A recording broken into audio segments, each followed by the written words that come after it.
एकादशी की पावन तिथि आई, हरि कृपा संग खुशियां लाई। भक्त जो करें सच्चे मन से व्रत, सफल हो जीवन, मिटे सब संकट। एकादशी माता की जय, ग्यारस माता की जय। राधे राधे, हरे कृष्णा। प्रिय माताओं बहनों, आप सभी को एकादशी व्रत की हार्दिक शुभकामनाएं। बहनों, आज एकादशी व्रत पर हम आपको सुनाने जा रहे हैं एकादशी माता की दो बहुत ही सुंदर कथाएं। यह मान्यता है कि एकादशी व्रत के दिन ग्यारस माता की कथा सुनने से मनुष्य को जन्म जन्मांतर के दुख और कष्टों से मुक्ति मिलती है और सभी मनोकामनाएं बहुत ही जल्दी पूरी होती है। प्रभु श्री लक्ष्मी नारायण की कृपा आप सभी पर सदैव ही बनी रहे और उनका दिव्य आशीर्वाद आपके जीवन को सुख और समृद्धि से भर दे। तो भक्तों, पहली कथा इस प्रकार शुरू होती है। प्राचीन काल की बात है, जब आश्रम ज्ञान और तपस्या के केंद्र हुआ करते थे। ऐसे ही एक पावन आश्रम में परम तेजस्वी गालव मुनि निवास करते थे। उनका एक अत्यंत विलक्षण पुत्र था जिसका नाम था भद्रशील। भद्रशील ने बाल्यावस्था के कोमल चरणों में ही एक ऐसा मार्ग चुन लिया था जो बड़े बड़े साधकों के लिए भी दुष्कर होता है। उसने परम पुण्यदायिनी एकादशी माता का व्रत और पूजन आरंभ कर दिया था। नन्हा भद्रशील अपनी अबोध श्रद्धा और अटूट निष्ठा के साथ इस व्रत का पालन करता। सूर्योदय से पूर्व जागकर, स्नान आदि से निवृत्त होकर वह दिन भर निराहार रहकर एकादशी की कथा सुनता, जिसके हर शब्द में उसे प्रभु का आह्वान सुनाई देता। सायंकाल में वह अपने हाथों से ब्राह्मणों को भोजन परोसता, उनकी सेवा करता और फिर पूरी रात्रि श्रीमन नारायण हरि हरि का अखंड जाप करता रहता। उसकी छोटी सी काया उस अलौकिक शक्ति के नाम स्मरण में लीन हो जाती थी। अगले दिन यानी द्वादशी को वह विधि विधान से व्रत का पारण करके ही अन्न ग्रहण करता। गालव मुनि अपने पुत्र की इस अलौकिक तपस्या को देखते तो उनके हृदय में अद्भुत गौरव और वात्सल्य उमड़ आता। उन्होंने कभी अपने पुत्र को इस कठिन साधना से रोका नहीं, क्योंकि वे जानते थे कि यह केवल बाल हठ नहीं बल्कि किसी गहन आध्यात्मिक चेतना का परिणाम था। किंतु एक भयावह दिन, जब सूर्य अपनी प्रचंड किरणों से धरती को तपा रहा था और भद्रशील अपने व्रत में लीन था, उसकी छोटी देह उस कठिन उपवास का भार अधिक समय तक सहन न कर सकी। दोपहर ढलते ढलते उसका शरीर का रोम रोम शिथिल पड़ने लगा।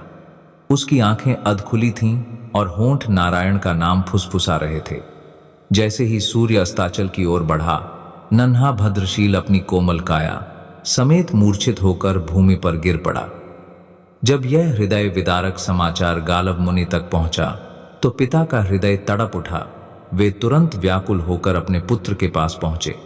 अपने लाडले की ऐसी दयनीय दशा देखकर मुनि को असहनीय पीड़ा हुई।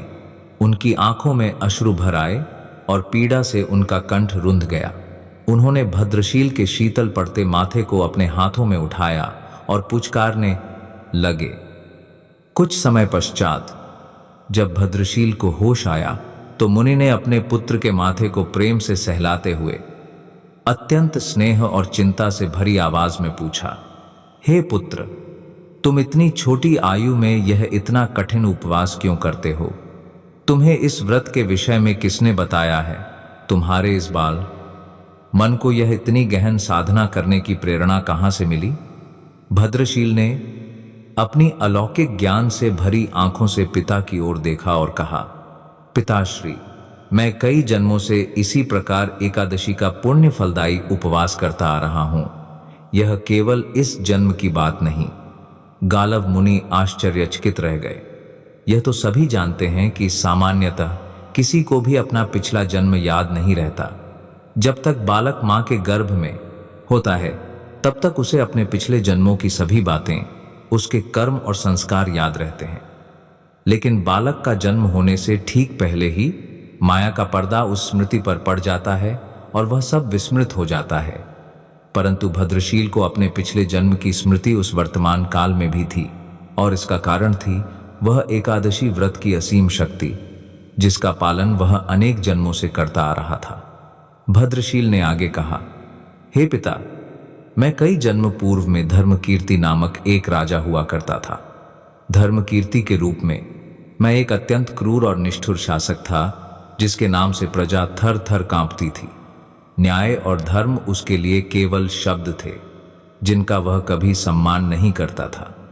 मैंने अपने जीवन में ऐसा कोई पाप नहीं छोड़ा था जो न किया हो।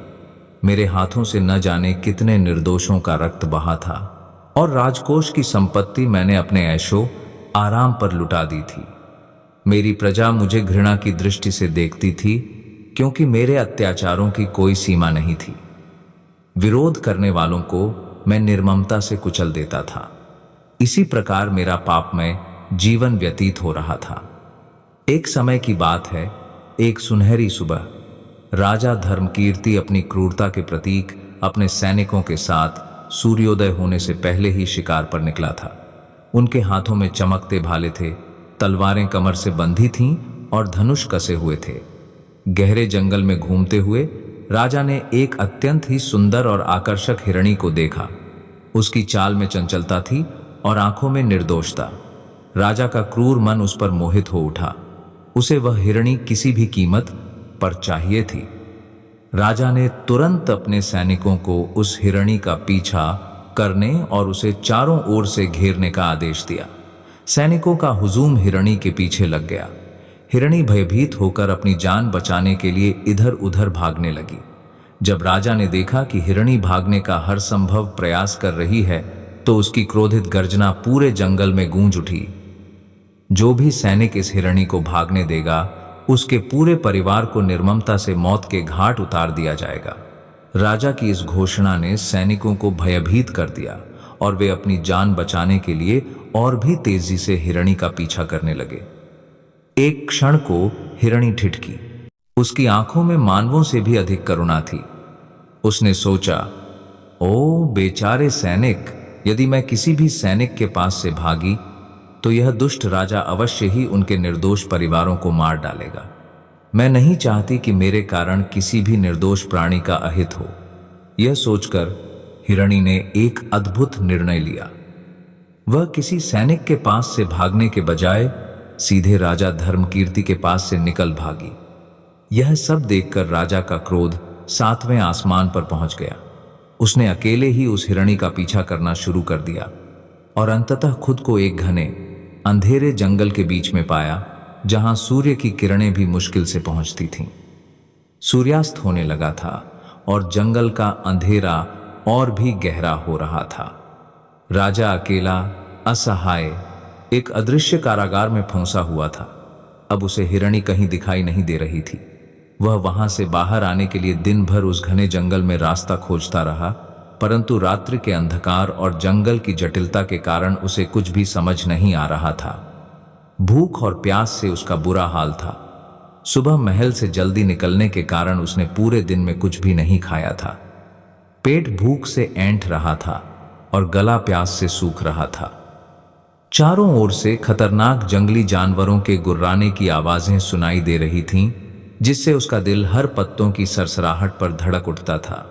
डर के मारे वह सो भी नहीं पा रहा था। राजा को अब अपने जीवन पर घोर संकट दिखाई दे रहा था।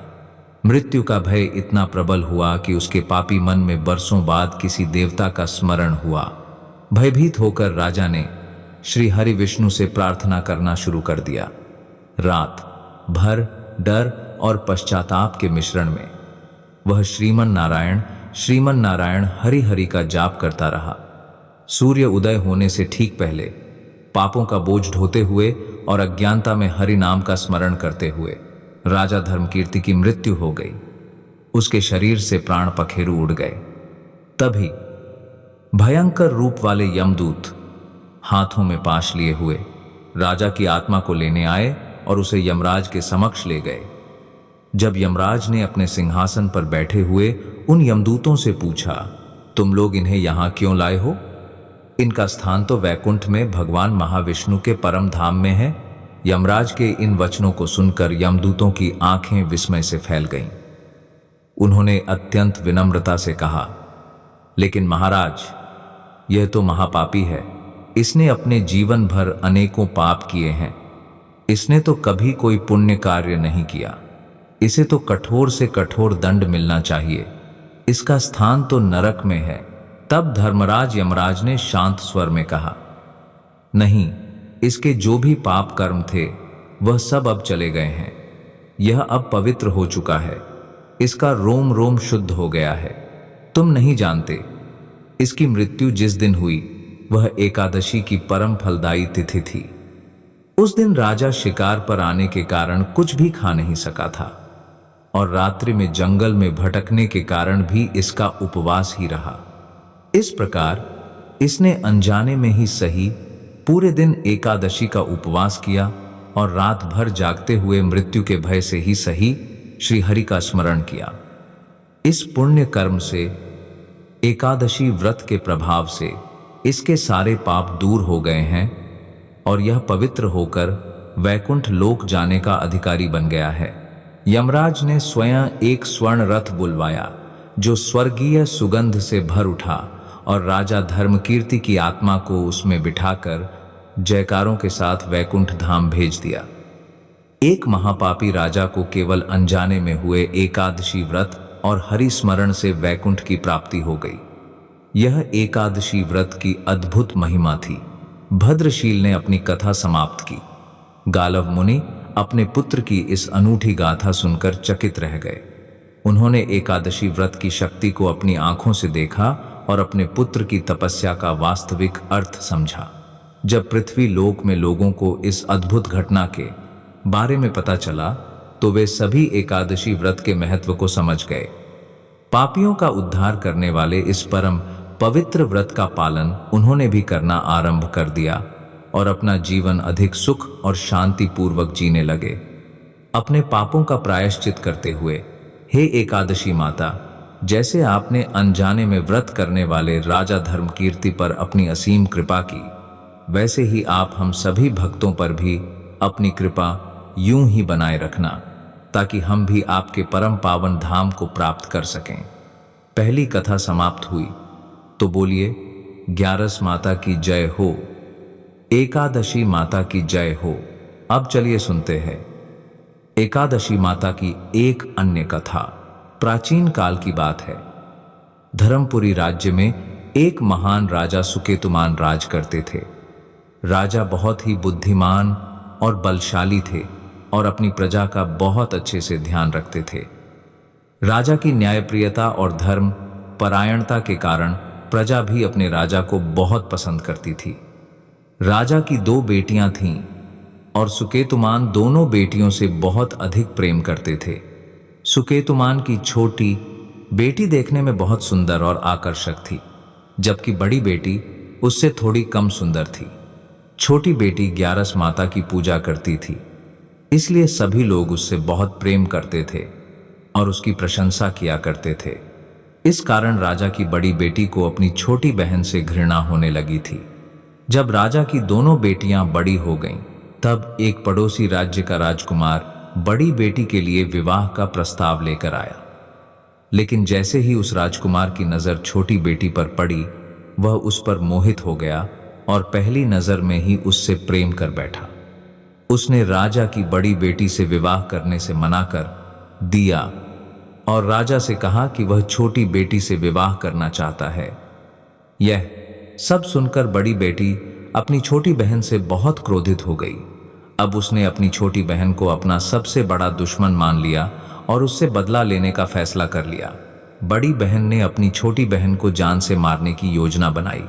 सबसे पहले उसने एक लड्डू में जहर मिलाकर छोटी बहन को दिया, पर लड्डू खाने के बाद भी उसे कुछ नहीं हुआ।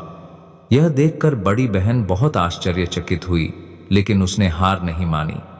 अगली रात जब छोटी बहन अपने कमरे में सो रही थी, तो उसने एक मटके में सांप को रखकर कमरे में छोड़ दिया, पर सांप भी छोटी बहन का कुछ नहीं बिगाड़ पाया। फिर बड़ी बहन ने छोटी बहन से कहा कि चलो हम लोग कुएं से पानी भरकर लाते हैं। पानी भरने के बहाने वह उसे कुएं के पास ले गई और उसे कुएं में धक्का दे दिया, पर तब भी छोटी बहन को कुछ नहीं हुआ, क्योंकि हर बार ग्यारस माता उसकी रक्षा कर रही थी।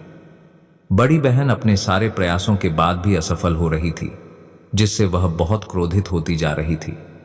तब उसने छोटी बहन के पास जाकर पूछा, मेरी प्यारी बहन, क्या तुम्हें पता है कि भगवान ने सबकी मृत्यु एक निश्चित समय पर लिखी है? क्या तुम जानती हो कि तुम्हारी मृत्यु कैसे होगी? छोटी बहन के मन में कोई छल कपट नहीं था। उसने अपनी बड़ी बहन से कहा, हाँ दीदी, मैं जानती हूं मेरी मृत्यु कैसे होगी। मेरे प्राण एक तोते में हैं और उस तोते के गले में एक हार है। जब तक कोई व्यक्ति उस तोते को मारकर वह हार अपने गले में पहन लेगा, मैं बेहोश हो जाऊंगी, और जैसे ही वह हार गले से उतारेगा, मैं फिर से जीवित हो जाऊंगी। अपनी छोटी बहन की मृत्यु का राज जानकर बड़ी बहन बहुत खुश हुई और उसने छोटी बहन को मारने के लिए उसके पालतू तोते को ढूंढना शुरू कर दिया। छोटी बहन को इस बात का आभास हो गया था कि कोई उसकी जान लेना चाहता है।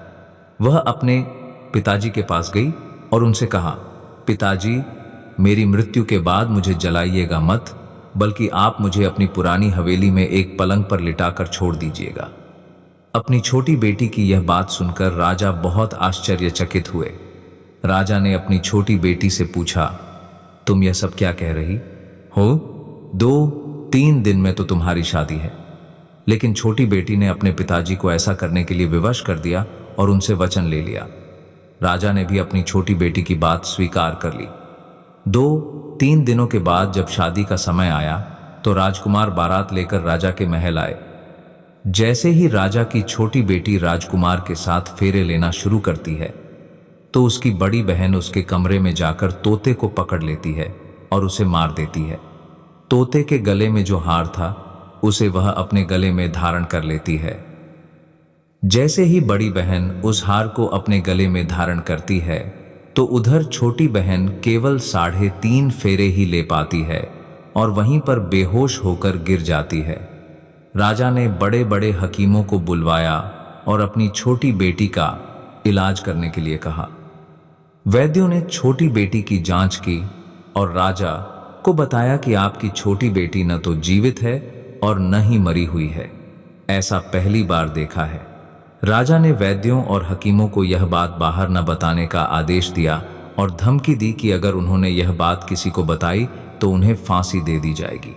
राजा ने अपनी छोटी बेटी को पुरानी हवेली में एक पलंग पर लेटा दिया। वहां कुछ सैनिक तैनात कर दिए और वापस अपने महल आ गए। राजा की बड़ी बेटी अपने पिताजी के पास आई और कहने लगी, पिताजी, अगर यह शादी संपन्न नहीं हुई तो आपकी इज्जत का क्या होगा? आप कहें तो मैं आपकी इज्जत बचाने के लिए राजकुमार से शादी करने के लिए तैयार हूं। राजा ने अपनी बड़ी बेटी की बात मान ली और बड़ी बेटी को छोटी बेटी के कपड़े पहनाकर मंडप पर भेज दिया।